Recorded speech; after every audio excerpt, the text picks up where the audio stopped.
você não dar descarga na sua vida, evite as 3 atitudes das quais eu vou falar no vídeo de hoje.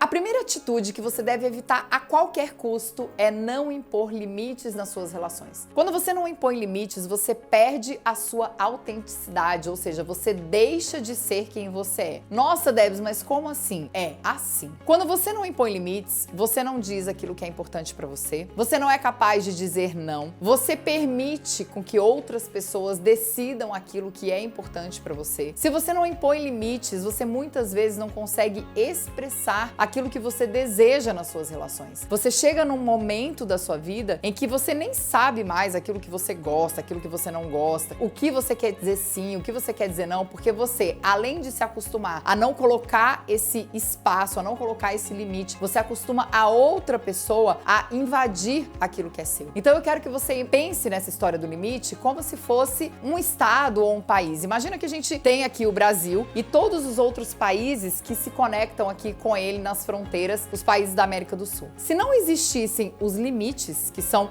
impostos, né, os limites geográficos e políticos, imagina que bagunça seria, gente. Um governo de um país querendo mandar no outro porque não tem limite, um decidindo o que é importante, o que faz com a floresta, o que faz com os recursos, a gente viveria em guerra. E é mais ou menos isso que acontece quando a gente não coloca limites nas nossas relações. A gente vive em guerra, só que não é com o outro, é com a gente mesmo. Então existe uma palavra que ela é pequenininha, 3 letras. A gente aprende quando a gente é muito pequeno e que a gente se esquece de falar para o outro para impor limite quando a gente cresce. N-A-O.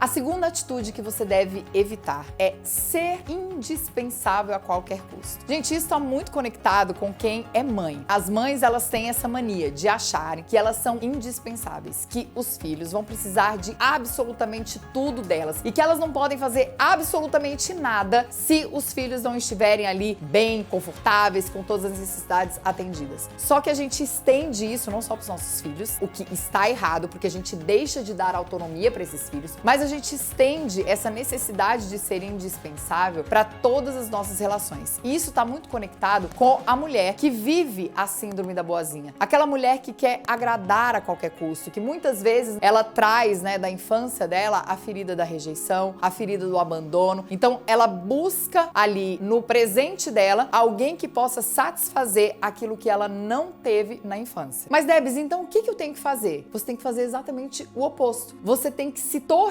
dispensável. Quando você se torna dispensável, você dá autonomia para os seus filhos. Quando você se torna dispensável para o seu marido, você ocupa o seu lugar só de esposa e você deixa de ser mãe dele. Quando você ocupa o seu lugar de filha, você se torna dispensável para algumas coisas que você acha que é indispensável, como, por exemplo, mandar na vida dos seus pais. Quando você quer mandar na vida dos seus pais, por exemplo, você coloca seus pais numa posição indigna, uma posição menor que a sua. E lembra, hierarquicamente falando, seus pais vieram antes de você. Então eles são crescidinhos, eles sabem cuidar da vida deles. Então esse movimento de se tornar dispensável, ele é muito importante, não só para a autonomia das pessoas que vivem com você, mas principalmente para que você se sinta responsável pela sua vida, porque enquanto você quer cuidar e salvar todo mundo, você acaba se esquecendo de você. A terceira atitude que você deve evitar a qualquer custo, e aí você vai precisar ter um olhar mais crítico para suas relações, é o dar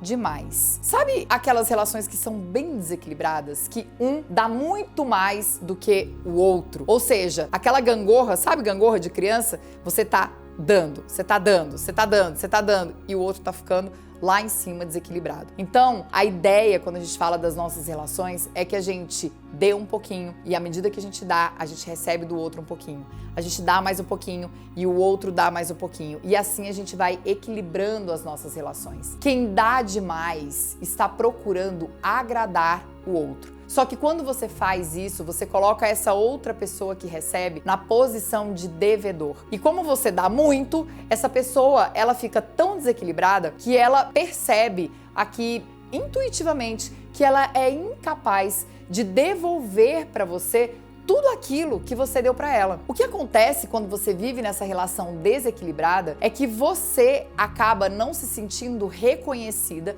por tudo aquilo que você deu e acaba se frustrando com isso. Com essa desordem, aquele que dá demais acaba sendo o bonzinho da relação. E ele não se sentindo reconhecido, muitas vezes, nessa relação desigual, acaba se tornando um agressor. Aquele que recebe demais começa a ficar irritado com essa postura de cobrança de quem está dando. E aí, a gente tem muitos términos de relações por causa disso. Então eu gostaria que você observasse se nas dinâmicas das suas relações, nas dinâmicas de troca das suas relações, você é do time que dá mais, que recebe mais, ou as suas relações elas estão equilibradas. Então agora me conta aqui nos comentários, quais dessas atitudes você vem praticando na sua vida e que vem interferindo negativamente nos seus resultados, na realização dos seus sonhos? Conta aqui pra mim.